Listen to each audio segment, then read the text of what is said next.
I don't think like sexual assault is more common in sororities or fraternities. I think it's just like a random thing that you can't really control the environment in which it happens. But obviously, like, I think the chances increase with like more alcohol and stuff like that. Typically, it would be like, yes, Greek life would be a more commonplace because all fraternity guys love to stereotypically roofie sorority girls who like to stereotypically pass out in their rooms and stereotypically vomit on their floors. But I don't buy into those stereotypes, so I think that's an unfair assumption. I think I've heard about it more, but I've never seen it, like, so I don't really think, like, I don't want to make like the judgment, but you hear about it more in Greek life when I rushed and stuff. It was like talked about more, I think.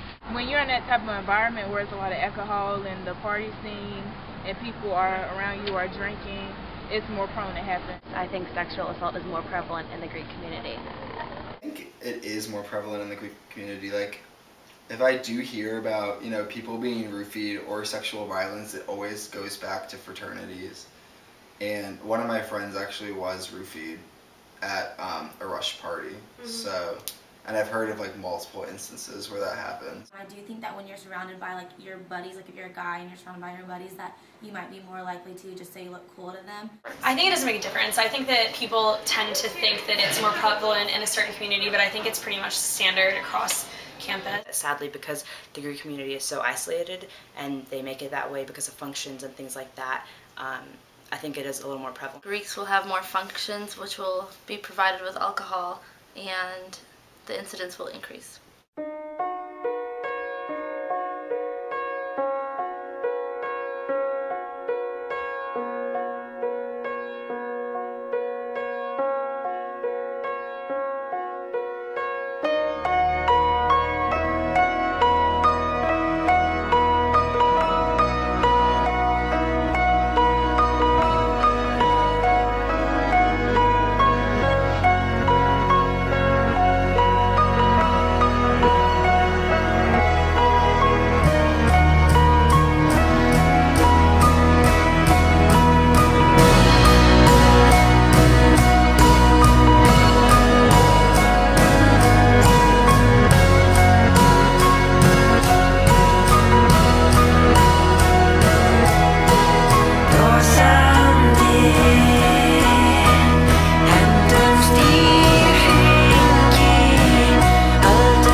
I thought that sexual assault and violence was more prevalent in the Greek community, and I also thought that everyone else thought that too.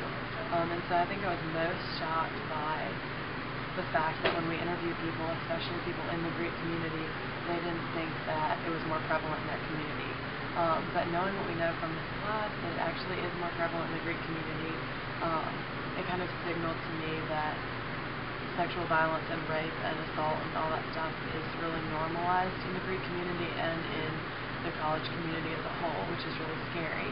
And so my thinking about the issue has evolved in terms of how important that I think violence prevention and violence education is, because if people don't know that it's a big deal, or people don't know that it counts as violence, but they're seeing it on a regular basis at sorority functions or fraternity parties, and they don't know what to do with that, then they can't do anything about it. So violence prevention and violence education is really important because people are getting raped a lot and sexually assaulted a lot.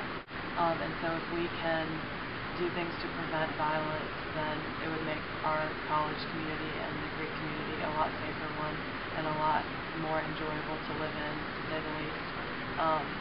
And in my own life, I'm doing violence prevention by talking to my friends about issues like this and making videos like this one and taking classes like Men and Masculinity and trying to be a good bystander on a regular basis. I used to think that rape and abuse were two things that hardly happened. And after doing this video and taking this class, I realized how common they are.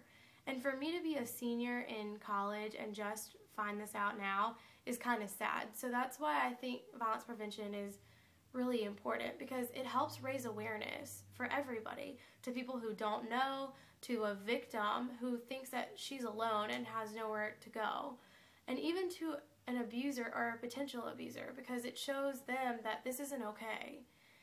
So I definitely have learned a lot from this video, and I think that this whole class has helped me change the way that I think. Before this class, before this film, whenever I thought about rape, I just thought 1 in 1,000, 1 in a million.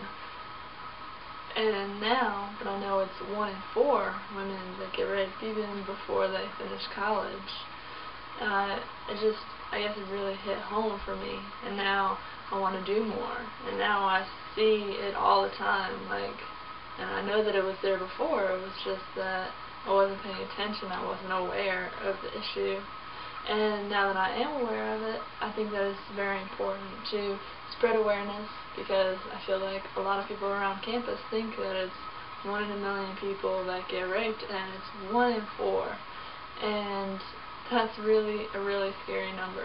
In my own life, before this class, before making this movie, I really haven't done very much, because I didn't know that there was much to do. But now I think it's very important to spread awareness, talk to your friends. If you know somebody who's been raped, who has been sexually assaulted, then be there for them, be the friend that they need. Get them help. I guess I got really discouraged in taking this class, and we talked about all these issues and all these problems that we're facing with not only sexual violence, sexual assault, but objectification of women. But I think that there is hope, and I think that we can make a difference.